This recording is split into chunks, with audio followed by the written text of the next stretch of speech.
Fala pessoal, tudo bem com vocês?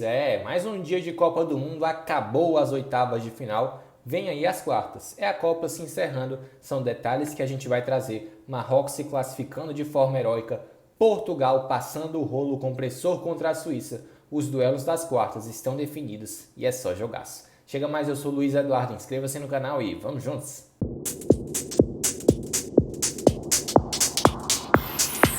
Bom galera, hoje foi o dia para encerrar de vez a fase de oitavas de final da Copa. E nós tivemos duas partidas. Primeiro Espanha e Marrocos, depois Portugal e Suíça. Falando primeiro de Espanha e Marrocos, empate por 0 a 0 no tempo normal e também na prorrogação. Nas penalidades, 3 a 0 a favor da seleção de Marrocos. Das duas, uma. Ou Marrocos foi excelente nas penalidades, ou teve algum destaque. E esse é Bono, goleiro da seleção marroquina. Ele defendeu duas das três cobranças da seleção da Espanha e eliminou a seleção de Luiz Henrique e companhia. O detalhe é que Marrocos se iguala às melhores campanhas de seleções africanas em Copas do Mundo, igualando-se, por exemplo, a Camarões, a Senegal, a Gana. E o detalhe é que essa seleção tem muitos destaques. Fora o goleiro Bono, tem o Hakimi, que é nome conhecido, lateral do Paris Saint-Germain, tem o Ziyech, meio-campista, barra ponta, da equipe do Chelsea, e o Amrabat, esse menos conhecido, mas é um volante, um cara ali do meio de campo que simplesmente dá a vida pela sua seleção. É muito bacana de se ver. O detalhe é que a Espanha, desde 2010, não consegue, digamos, ter um desempenho que vá longe na Copa. E o detalhe é que das três últimas edições de Copa, 14, 18 e agora em 22, a Espanha só conseguiu vencer 3 jogos. É uma marca muito impactante que talvez coloque uma pulga atrás da orelha no seguinte aspecto. O futebol espanhol vive uma crise, não falando de Real Madrid e Barcelona, obviamente, mas falando do futebol espanhol como um todo, especialmente a seleção. Por quê?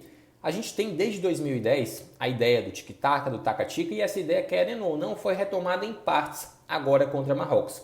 Mas é fato que numa Copa do Mundo você precisa de muito mais do que isso, muito mais do que uma troca de passes. Você precisa ser efetivo. E talvez em alguns momentos tenha faltado efetividade até para Marrocos, que teve mais de uma oportunidade cara a cara com o Unai Simon para poder abrir o placar e vencer, pelo menos na prorrogação, mas acabou não acontecendo. É claro que aquilo que a gente esperava aconteceu. A Espanha propondo o jogo, Marrocos saindo no contra-ataque. E no final 0 a 0. É claro que as duas equipes tiveram chances. Bono foi destaque, assim como o Unai Simon também. Mas eu vou ressaltar a atuação do goleiro da seleção africana, porque ele foi simplesmente avassalador nos pênaltis, repetindo o que fez o Livakovic, com a seleção da Croácia contra o Japão. E o detalhe é que essa seleção da Espanha, ela não pode se dar por completo o fim de um projeto, uma ruptura, até porque conta com nomes qualificados, nomes jovens, atrelados a outros com experiência. É claro que talvez essa tenha sido a última Copa de nomes como Busquets e outros nomes mais experientes, talvez até um Jordi Alba, mas é só o início para nomes como Pedri, Gavi, Llorente, o próprio Dani Olmo, Ferran Torres. Então, essa reformulação da Espanha faz parte dessas quedas. E também, um detalhe a se ressaltar, é a juventude dessa seleção. Talvez esse aspecto tenha pesado numa decisão cobrança de pênaltis, onde vale muito o aspecto psicológico. Falando agora de Portugal 6, Suíça 1. Que massacre, minha gente? Gonçalo Ramos, ele foi o destaque do jogo. E até mesmo antes de começar a partida do pontapé inicial, a grande questão, CR7 no banco, a gente ficou sem entender. Se eu não estiver enganado, essa foi a primeira vez do Cristiano Ronaldo em um jogo de Copa começando no banco de reservas. E o detalhe é que simplesmente o Fernando Santos é que bancou a presença do Gonçalo Ramos, que joga no Benfica de Portugal, que o Benfica faz uma grande temporada, assim como o Gonçalo Ramos. No Campeonato Português ele tem 9 gols em 11 jogos. Então é um grande retrospecto. O detalhe é que Portugal passou o rolo compressor contra a Suíça. Essa mesma Suíça que dificultou o Brasil. O Brasil só venceu por 1 a 0.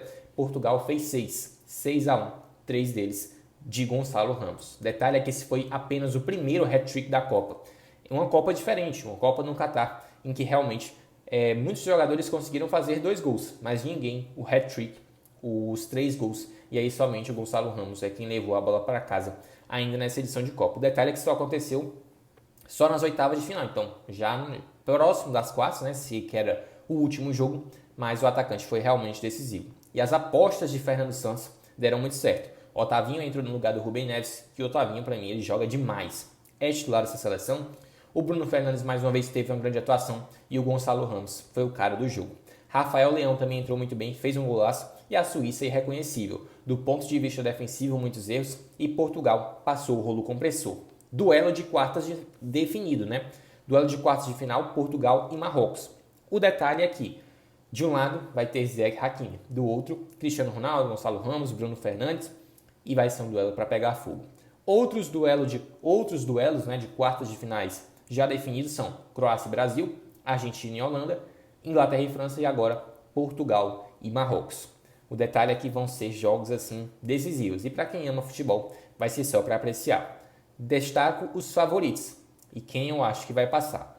No duelo entre Brasil e Croácia, eu acho que o Brasil passa e é favorito. A Argentina contra a Holanda é favorita e passa para mim a Argentina.